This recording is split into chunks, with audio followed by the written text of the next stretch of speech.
Welding में पहले चिंगारी निकलती है, बाद में गठबंधन होता है। वेडिंग में पहले गठबंधन होता है। और वो हिसार के पास पति पत्नी का झगड़ा चल रहा था। पत्नी पति से कह रही थी, यदि तुम झूठ बोल रहे हो ना तो भगवान तुम्हें आज ही उठा ले। मैं झूठ बोल रही हूं तो मुझे भी विधवा कर दे। बोले कि ये बताओ कि खुश नसीब को अंग्रेजी में क्या कहते हैं?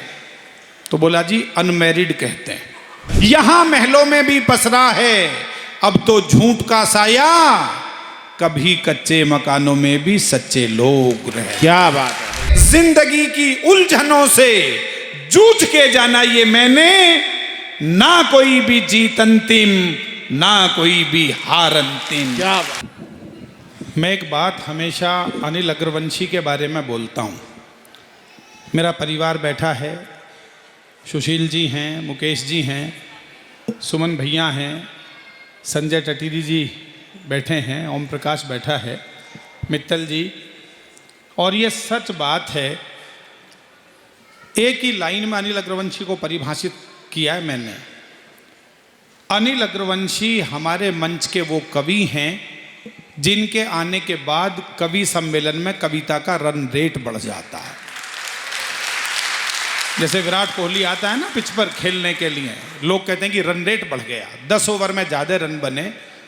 कैसी भी स्थिति हो, और अनिल को मैं इसलिए शुभकामना देता हूँ, काका हाथरसी जी के बाद क्या बात। इस अग्रवंश से सर्वाधिक तेजी से लोकप्रियता प्राप्त होने वाला करने वाला कवि जो 30-35 वर्ष के अंतराल के बाद इस मंच पर आया, वो बेटा हमारे अग्रवंश ने अनिल अग्रवंशी के रूप में हमें दिया।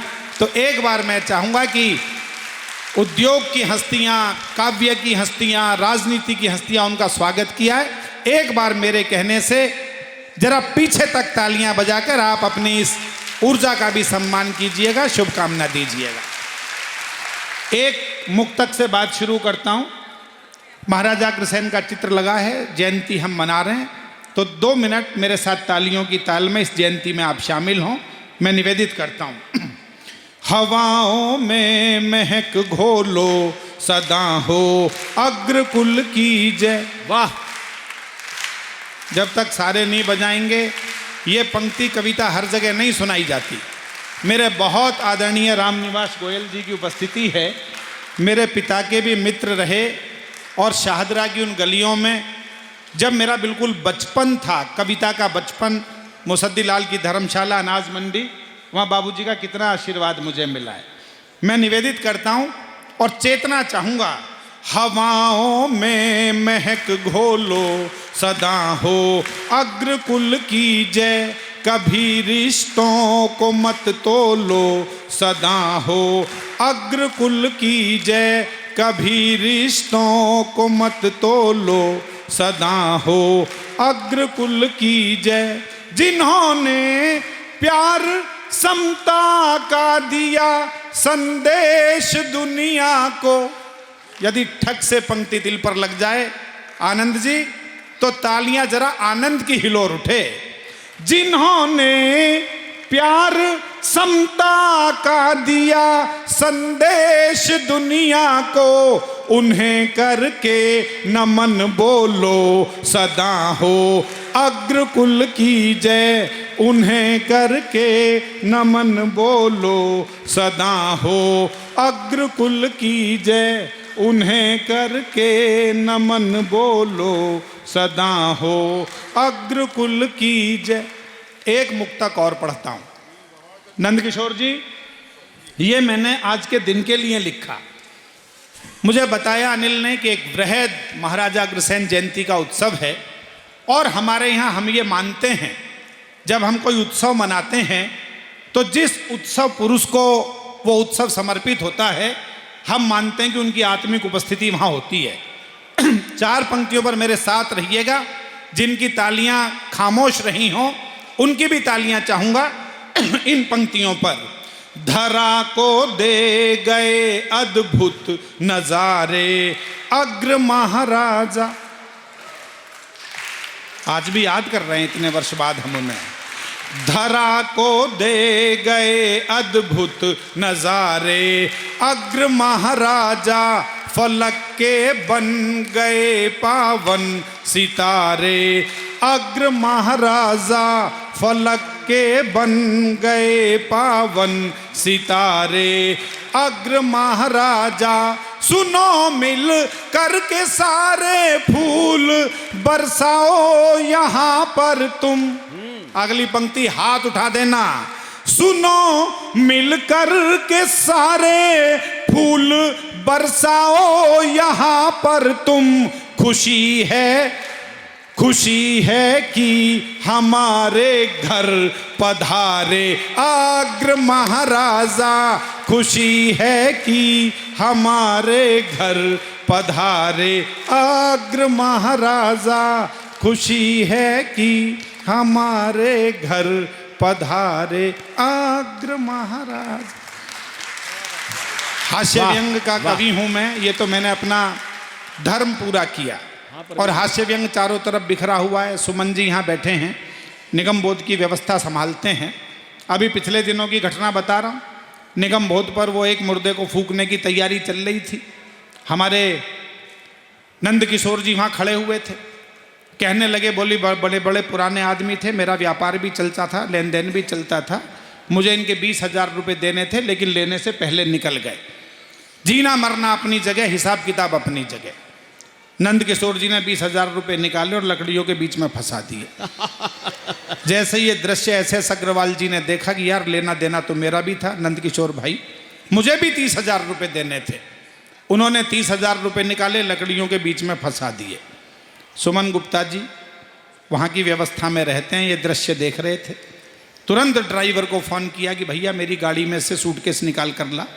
चेक बुक निकाल ली, चेक भरा 1 लाख रुपए का। बोले मुझे भी इसके 50,000 रुपये देने थे। चेक लकड़ियों के बीच में फंसाया, 50,000 निकाल के जेब में रखा। भाई वाह वाह वाह वाह वाह। तालियां जरा बजा दो जोरदार, मस्ती वाली, आनंद वाली।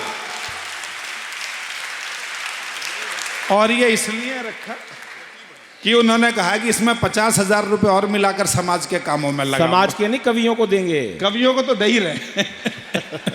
मैंने बताया। एक बात और बता देता हूँ, फिर एक छोटी सी कविता सुनाऊंगा केवल समय को देखते हुए। अभी वो पिछले दिनों साहब सच्ची घटना है, वो दिल्ली टर्मिनल 3 पर एक अंग्रेज उतरा तो एक भारतीय टकरा गया उससे। बोले हिंदुस्तान किस लिए आया?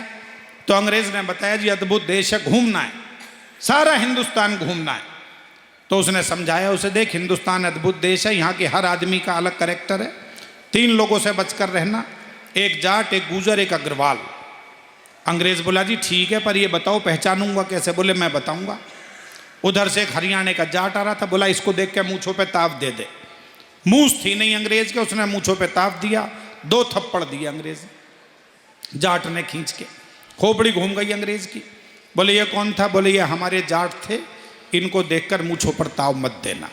समझ गया? समझ गया। बोले उधर से एक नोएडा का गूजर आ रहा था, ओम प्रकाश, तो उसने कहा इसको देखकर जरा पहलवान वाला धौल जमा दे। अंग्रेज ने धौल जमाया, 2 थप्पड़ गूजर ने दिए। नोएडा में ज़मीन हमारी बिक रही है, कई करोड़ रुपए की किला, ताकत ये दिखा रहा है। फिर दोबारा अंग्रेज की खोपड़ी घूमी। ये कौन थे? बोले हमारे नोएडा के गूजर थे, इन्हें ताकत मत दिखाना। पहचान गया? पहचान गया। तालियां अब चाहूँगा आपकी। बोले जी इन दोनों को तो पहचान गया, अब ये बताओ इस अग्रवाल को कैसे पहचानूंगा? अगला छूटते ही बोला साले तुझे इतनी देर से पिटवा कौन रहा है? परवीन भाई दंगल की सुना दे, दंगल। परवीन दंगल सुना दे। तो ये लोग वो हैं जिनके हाथ में सारा का सारा रिमोट है। पवार जी मुझे एक रचना याद दिला रहे हैं, दिनेश भी। दरअसल क्या है साहब, हास्य ऑब्जर्वेशन का विषय, ये सच्ची घटना है आनंद बाबू। अभी पिछले दिनों में रोहतक के पास से एक कवि सम्मेलन से आ रहा था, तो मैंने देखा वहाँ एक गांव में दंगल चल रहा था।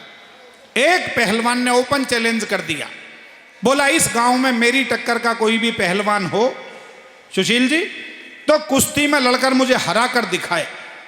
अगले का डील डॉल खली बली जैसा देखकर ही कोई लड़ने को तैयार नहीं। तभी 4 लड़के इकट्ठे हुए। बोले भैया वो जो गांव के सबसे बुजुर्ग हैं, अग्रवाल साहब, अग्रवंशी व्यापारी आदमी, अनुभवी हमारे रामनिवास गोयल जी जैसे, बोले उनसे इलाज पूछो।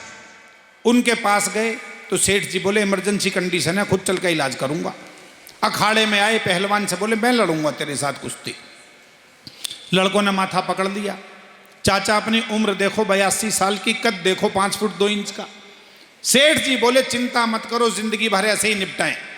जैसे ही पहलवान ने दाव मारने के लिए उन्हें कंधे पर लिया, अगलों ने तुरंत उसकी गर्दन में हाथ फंसा दिया और कान के पास मुंह लाकर बोले चित्त हो जा 10 लाख रुपए दूंगा। तालियां कम बजाइए आप भाई, बहुत भरपूर अच्छे। ताली बजाने वाली बात। ये अहिंसक तरीका लड़ाई जीतने का। भाई लड़ाई नहीं, झगड़ा नहीं, कोर्ट नहीं, कचहरी नहीं, थाना नहीं, मुकदमा नहीं, पुलिस नहीं, वकील नहीं, काम वही हो रहा है जो होना चाहिए। पहलवान की समझ में 1 सेकंड में बात आ गई। सेठ जी को घेरने के चक्कर में ऐसे गिरा, खुद ही चारों खाने चित्त हो गया। अगले दिन सुबह पहुंच गया उनके घर पर, लाओ 10 लाख रुपए। लाला जी ने मुंह फेर लिया दूसरी तरफ। बोले किस बात के? पहलवान बोला जी आपने कल अखाड़े में वादा करा था। तालियां अब अंतिम श्रोता तक चाहता हूं, आशीर्वाद दीजिएगा, आपके लिए ही सुना रहा हूं। पहलवान बोला जी आपने कल अखाड़े में वादा करा था। सेठ जी बोले वो तो अखाड़ा था, तू अपना दाव मार रहा था, मैंने अपना दाव मार दिया। भाई वाह, क्या बात है।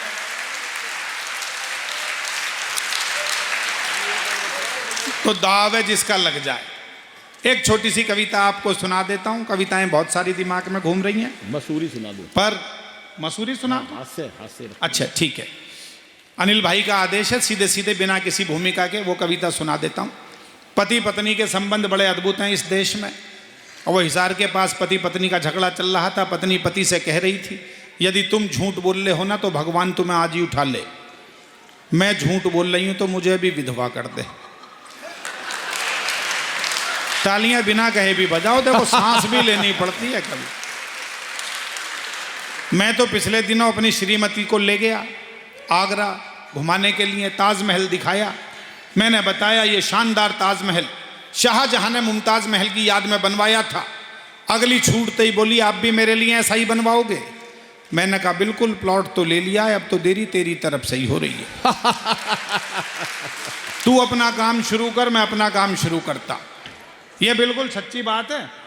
अरुण भैया, अभी वो पिछले दिनों एक आदमी मुझे मिला, बोले ये बताओ कि वेल्डिंग में और वेडिंग में क्या अंतर है? मैंने कि बहुत बारीक सा अंतर है। वेल्डिंग में पहले चिंगारी निकलती है, बाद में गठबंधन होता है। वेडिंग में पहले गठबंधन होता है।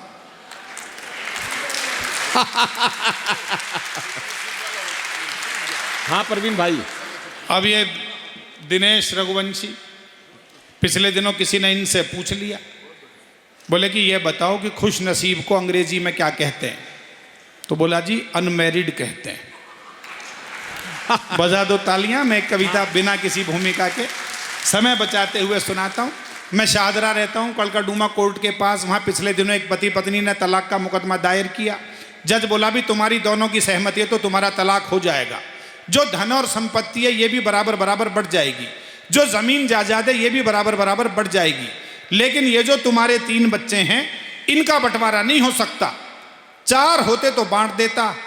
इतना सुनते ही पत्नी ने पति का हाथ पकड़ा, बोली चलो जी घर वापिस चलो, मुकदमा अगले साल ही दायर करेंगे। तालियां जल्दी बजा दी आपने।